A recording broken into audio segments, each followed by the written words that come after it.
हो रहा है, हालांकि जो 2-3 बार इसको पहले भी मना किया गया है। आज किस तरह का विरोध आपको देखने को मिला? आज कांडा एक दिन पहले भी आया था यहाँ अपने दफ्तर का उद्घाटन करने, उस दिन लोगों ने उद्घाटन करने नहीं दिया।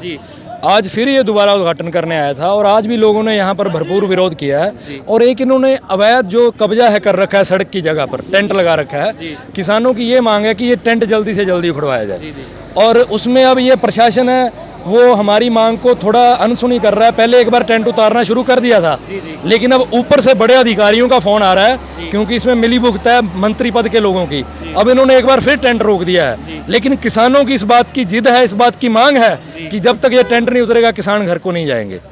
जी तो जिस तरह राज्यपाल जी अगली मैं बात करूं आपसे, मुख्यमंत्री खट्टर साहब के बयान को लेकर बात करूं या लखीमपुर की खीरी की घटना को लेकर बात करूं, तो आप उसको किस नज़रिए से देखते हैं? देखिए सर, खट्टर की बात पे तो बात करने का मतलब ही नहीं बनता। जी।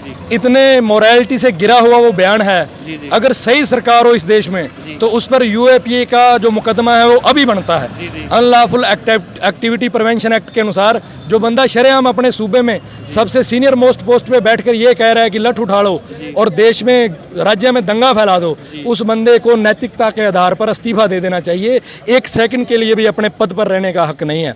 रही बात लखीमपुर खीरी की, लखीमपुर खीरी की घटना सिर्फ एक घटना नहीं है, ये आतंकवादी घटना है। जब अमेरिका में जहाज लगाए थे अलकायदा वाले लोगों ने तो उन्होंने किसी को गोली नहीं मारी थी, जहाज से ही हमला किया था।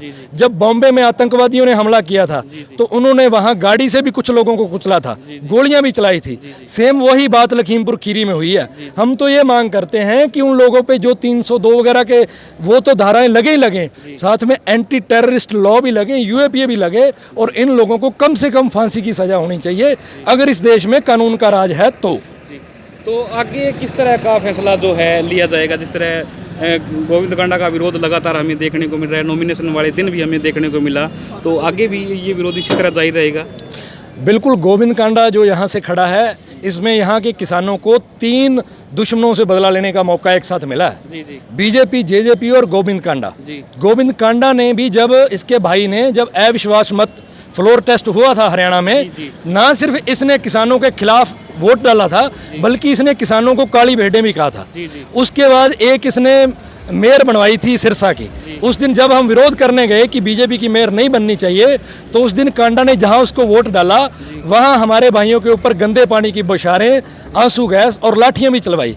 और तीसरा, जिस दिन ये नॉमिनेशन भरने आया उस दिन इन्होंने किसानों के लिए कुछ भद्दी शब्दावली बरती है। इसलिए इसके भी जो 3 जो हमारे ऊपर जो इन्होंने कर्ज चढ़ाए हैं ना, वो कर्ज अब सूद समेत मोड़ेंगे। और रही बात बीजेपी की, बीजेपी तो इतनी अलोकप्रिय हो चुकी है, इतनी गिर चुकी है, आज इनके पास उम्मीदवार ही नहीं है यहाँ खड़ा करने के लिए। स्टेट में जिसकी सरकार है, सेंटर में जिसकी सरकार है, वो सरकार इतनी अलोकप्रिय हो चुकी है कि उनको एक दिन पहले किसी बंदे को धमकी देकर अपनी पार्टी में लाना पड़ता है कि तेरे खिलाफ ईडी की जांच खोल देंगे, सीबीआई खोल देंगे, क्योंकि ये चोर तो है ही, गलत कारनामे तो ये करता ही है। इसको भी डरा धमका के बीजेपी ने अलनवा से बलि का बकरा बनाया है। सर, लास्ट सवाल करूं मैं आपसे, जिस तरह विकल्प प्रचार का नाम सोशल मीडिया पर वायरल हो रहा है कि हरियाणा संयुक्त मोर्चे का फैसला है कि संयुक्त मोर्चे ने अपना लीडर उतारा है, और कल की बात है भगवान दर्शनपाल सिंह है कोई, वो भी नॉमिनेशन दाखिल करके गया, वो भी कह रहा है किसान संयुक्त मोर्चे की तरफ से। क्या मैटर, क्या है, सच्चाई कितनी है? देखिए सर, अब किसान मोर्चा जो है, इसी बात से आप अंदाज़ा लगा सकते हो कि किसानों का यहाँ कितना एका है कि अलग अलग जो कैंडिडेट हैं वो अपनी माइलेज लेने की कोशिश कर रहे हैं। पर असलियत बात यह है कि संयुक्त मोर्चे ने किसी कैंडिडेट को खड़ा नहीं किया। संयुक्त मोर्चे की सीधी कॉल है कि बीजेपी जेजेपी का विरोध, और जो कैंडिडेट आपको ठीक लगता है उसको वोट करो, संयुक्त मोर्चा आपको बाध्य नहीं करता। रही बात विकल्प प्रचार की, तो वो भी मोरालिटी से गिरा हुआ व्यक्ति है। उसके ऊपर एक औरत के साथ अभद्र भाषा में बात करने, उसका फिजिकल हरासमेंट करने के इल्ज़ाम तक लगे हुए हैं। जब दिल्ली में वो बंदा दारू पीता पकड़ा गया, वहाँ कुछ भाइयों ने उसको वहाँ से भगाया।